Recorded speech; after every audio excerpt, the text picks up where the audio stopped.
Sir ಅದರ ಒಂದು ಚಿಕ್ಕ ಆ್ಯಕ್ಟಿಂಗ್ ಮಾಡಿಸ್ಲಿಕ್ಕೆ. ಸೊ ಈ ಸಿನಿಮಾ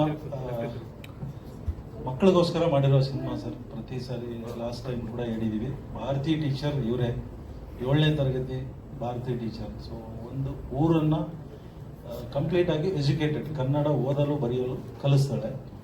ಅದ್ರ ಮಧ್ಯದಲ್ಲಿ ಸಿ.ಕೈ. ಚಂದ್ರು ಸರ್ ಮಾಸ್ಟರ್ ಪಾತ್ರ ಏನು, DC ಆದಿತ್ಯ ಸರ್ ಮಾಡಿದ್ದಾರೆ, ಅವ್ರದ್ದು ಪಾತ್ರ ಏನು, ಅವ್ರು ಎಷ್ಟು ಸಪೋರ್ಟ್ ಮಾಡ್ಬೋದು ಎಜುಕೇಷನ್ಗೆ ಅನ್ನೋದನ್ನು ತೋರಿಸಿದ್ವಿ ಸಿನಿಮಾದಲ್ಲಿ. ಸೊ ಇದು ಎಷ್ಟು ಇಂಪ್ಯಾಕ್ಟ್ ಆಗುತ್ತೆ ಅನ್ನೋದಕ್ಕೆ ಮಕ್ಕಳು ಸಿನಿಮಾ ನೋಡಿದ್ರೇ ನಮಗೆ ಏನು ನಾವು ಸಿನಿಮಾ ಮಾಡಿದ್ದೀವಿ ಸೊ ಅದಕ್ಕೊಂದು ಪ್ರಯೋಜನ ಸಿಗುತ್ತೆ. ಎಲ್ಲ ಕನ್ನಡ ಸರ್ಕಾರಿ ಶಾಲೆ ಮಕ್ಕಳು ಈ ಸಿನಿಮಾ ನೋಡಲೇಬೇಕಾದಂಥ ಸಿನಿಮಾ ಅಂತ ನಾವು ರಿಕ್ವೆಸ್ಟ್ ಮಾಡ್ತಾ ಇದ್ದೀವಿ. ಈ ಮೆಸೇಜನ್ನು ತಾವು ಕೂಡ ಮೀಡಿಯಾದವರು ನಮ್ಮ ತಲುಪಿಸಿದರೆ ತುಂಬ ಒಳ್ಳೆಯದು. ಸೊ ಪ್ರಶ್ನೆ ಕೇಳ್ಬೋದು ಅಪ್ರಾಕ್ಸಿಮೇಟ್ಲಿ ಒಂದು 100 ಥಿಯೇಟರ್ ಹತ್ರ ರಿಲೀಸ್ ಮಾಡ್ತೀವಿ ಸರ್. ಮುಖ್ಯ ಕಥಾವಸ್ತು ಈಗಾಗಲೇ ಹೇಳಿರೋ ಹಾಗೆ ಭಾರತಿ ಎನ್ನುವ 7ನೇ ತರಗತಿ ಓದುವ ಹುಡುಗಿ ತನ್ನ ಊರಿಗೆ ಸಂಪೂರ್ಣವಾಗಿ ಕನ್ನಡ ಅಂದರೆ ಓದುವ ಬರೆಯುವ ಒಂದು ಕಲಿಸುವ ಹಾಗೆ ಮಾಡುವಂಥ ಸಂಕಲ್ಪ ಮಾಡ್ತಾಳೆ. ಅದನ್ನು ಹೇಗೆ ಸಾಧಿಸ್ಕೊಳ್ತಾಳೆ ಅಂತಕ್ಕದ್ದು ಕತೆ. ಚಿತ್ರ ತುಂಬ ಚೆನ್ನಾಗಿ ಬಂದಿದೆ ಅಂತ ನಾವು ಭಾವಿಸಿದ್ದೀವಿ. ನಮ್ಮ ಶ್ರಮ ಅದರಲ್ಲಿ ಎದ್ದು ಕಾಣ್ತಾ ಇದೆ. ಹಾಡುಗಳಿಂದ ಅದರದ್ದು ಜೀವ ತಳೆದಿದೆ ಇಡೀ ಚಿತ್ರ. ಕೊನೆಯದಾಗಿ ನಾವು ಈ ಒಂದು ಮುಖ್ಯವಾದ ಅಂಶವನ್ನು ನಾನು ಇಲ್ಲಿ ಹೇಳೋದಕ್ಕೆ ಬಯಸ್ತೇನೆ. ಏನಪ್ಪಾ ಅಂತಂದ್ರೆ, ಈ ಚಿತ್ರ ಯಾಕೆ ನೋಡಬೇಕು ಅನ್ನುವಂಥದ್ದಕ್ಕೆ ನಮಗೆ ನಮ್ಮದೇ ಆದಂಥ ಒಂದೆರಡು ಕಾರಣಗಳಿದೆ. ಏನು, ಈ ಚಿತ್ರದ ಮೂಲಕ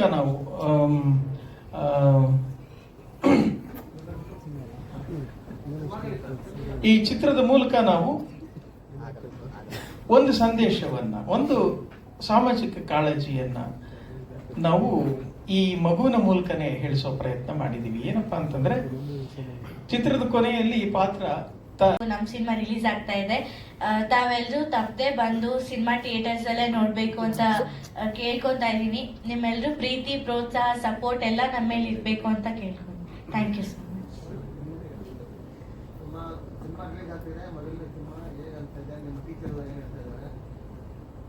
ನನ್ಗಂತೂ ತುಂಬಾ ಖುಷಿ ಆಗ್ತಾ ಇದೆ. ಯಾವತ್ತೋ ಒಂದ್ ದಿನ ನಂದು ಅಂತ ಒಂದು ಸಿನಿಮಾ ರಿಲೀಸ್ ಆಗುತ್ತೆ ಅಂತ ನಾನು ಅನ್ಕೊಂಡಿದ್ದೆ. ಬಟ್ ಅದು ಇಷ್ಟು ಬೇಗ ಆಗ್ತಾ ಇದೆ, ತುಂಬಾ ಖುಷಿ ಆಗ್ತಾ ಇದೆ. ಭಾರತೀದು ಮೈಂಡ್ ಸೆಟ್, ಅವಳದು ಒಂದು ದೊಡ್ಡ ಆಸೆ, ಕನಸು ಏನಿದೆ. ಮತ್ತೊಮ್ಮೆ ಸಾರಿ ಕೇಳ್ತೀನಿ ಲೇಟ್ ಆಗಿರೋದಕ್ಕೆ. ನಮ್ಮ ಸಿನಿಮಾ ಭಾರತಿ ಟೀಚರ್ ಇದೇ ಸಂಕ್ರಾಂತಿ ಹಬ್ಬಕ್ಕೆ ಜನವರಿ 16 ರಿಲೀಸ್ ಆಗಲಿದೆ. ಸರ್ ಹೇಳ್ದಂಗೆ ಬರೀ 50 ರೂಪಾಯಿಗೆ ಒಂದು ದೊಡ್ಡ ಚಾಕ್ಲೇಟು ಸಿಗಲ್ಲ ಆ ಪ್ರೈಸ್ಗೆ ನಮ್ಮ ಸಿನಿಮಾ ಟಿಕೆಟ್ ಸಿಗ್ತಾ ಇದೆ. ದಯವಿಟ್ಟು ಎಲ್ಲರೂ ಥಿಯೇಟರ್ಗೆ ಬಂದು ವೀಕ್ಷಿಸಿ ನಮ್ಮ ಸಿನಿಮಾನ, ಹಾಗೂ ನಮ್ಮನ್ನೆಲ್ಲರನ್ನು ಆಶೀರ್ವದಿಸಿ ಅಂತ ಕೇಳ್ಕೊತಾ ಇದ್ದೀನಿ. ಸರ್, ನನ್ನ ಪಾತ್ರ ರಾಜಶೇಖರ ಅಂತ ಸರ್.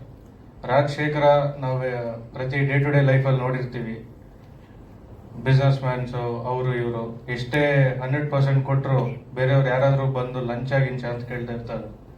ಸೊ ಆ ಸ್ಟೋರಿಯಿಂದ ಹುಟ್ಟಿದ್ದು ರಾಜಶೇಖರನ ಪಾತ್ರ. ನಾನು ಇದರಲ್ಲಿ ಒಂದು ಅಶೋಕ ಅನ್ನೋ ಒಂದು ಪಾತ್ರ ಮಾಡಿದ್ದೀನಿ. ಸಂಕ್ರಾಂತಿ ಹಬ್ಬದ ನಂತರ ನಮ್ಮ ಭಾರತೀಯ ಟೀಚರ್ ರಿಲೀಸ್ ಆಗ್ತಾ ಇದೆ.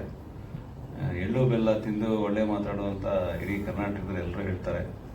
ಸೊ ಎಳ್ಳು ಬೆಲ್ಲ ತಿಂದು ಈ ಸರಿ ಇಡೀ ಕರ್ನಾಟಕ ಜನತೆ ಭಾರತೀಯ ಟೀಚರ್ ಸಿನಿಮಾ ನೋಡಿ, ಅಷ್ಟೇ ನನ್ನ ಕೋರಿಕೆ.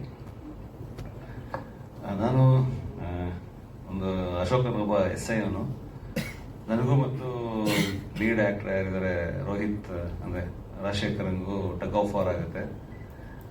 ಅದು ನಮ್ಮಿಬ್ಬರ ಈಗೋ ಆ ಭಾರತಿ ಅನ್ನೋಳ ಕನಸೇನಿರುತ್ತೆ ಅದಕ್ಕೆ ಸ್ವಲ್ಪ ಮುಟ್ಕೋಲ್ ಹಾಕೋಂಗೆ ಏನಾದ್ರು ಪ್ರಾಬ್ಲಮ್ ಆಗೋ ಥರ ಕ್ರಿಯೇಟ್ ಆಗುತ್ತೆ. ಬಟ್ ನಮಗೂ ಅವ್ರಿಗೂ ಭಾರತಿಗೂ ಯಾವುದೇ ರೀತಿ ಇರೋದಿಲ್ಲ. ಬಟ್ ಮನುಷ್ಯ ಈಗ ಏನೇನ ಮಾಡಿಸುತ್ತೆ ಅನ್ನೋದು ಅಂದರೆ ಒಬ್ಬ ನನ್ನ ಪೊಲೀಸ್ ಒಂದು ಈಗೋ ಇರುತ್ತೆ, ಅವ್ರಿಗೊಂದು ಈಗೋ ಇರುತ್ತೆ, ಹೋರಾಟಗಾರ. ಸೊ ಅದು ಸ್ಕ್ರೀನ್ ಪ್ಲೇಲಿ ಪ್ರಸನ್ನ ಸರ್ ತುಂಬ ಚೆನ್ನಾಗಿ ತೋರಿಸಿದ್ದಾರೆ. ಹೋಲ್ ಟೀಮ್ ಸೂಪರ್ ಆಗಿತ್ತು ಕೆಲಸ ಮಾಡೋಕ್ಕೆ. ಒನ್ಸ್ ಅಗೇನ್ ಎಲ್ರಿಗೂ ಥ್ಯಾಂಕ್ಸ್. ಅಷ್ಟೇ ತುಂಬಾ ಚೆನ್ನಾಗಿ ಮೂಡ್ ಬಂದಿದೆ, ನೀವೆಲ್ಲರೂ ನೋಡಿ. ಹಾಗೆ ಈ ಒಂದು ಚಿತ್ರನ ಫ್ಯಾಮಿಲಿ ಕೂತ್ಕೊಂಡು ನೋಡುವಂತ ಫಿಲಂ ಅಂತ ಹೇಳ್ಬಹುದು. ಹಾಗೆ ಮಕ್ಕಳು ಕೂಡ ಖಂಡಿತ ನೋಡ್ಬೇಕು. ಈಗಾಗ್ಲೇ ನೋಡ್ತೀರಾ ಎಲ್ಲ ಊರುಗಳಲ್ಲೂ ಮಕ್ಕಳು ಆಡುವಾಗ ಟೀಚರ್ ಟೀಚರ್ ಅಂತ ಎಲ್ಲ ಆಡ್ತಾರೆ. ಆ ಒಂದು ಮುಕ್ತತೆನ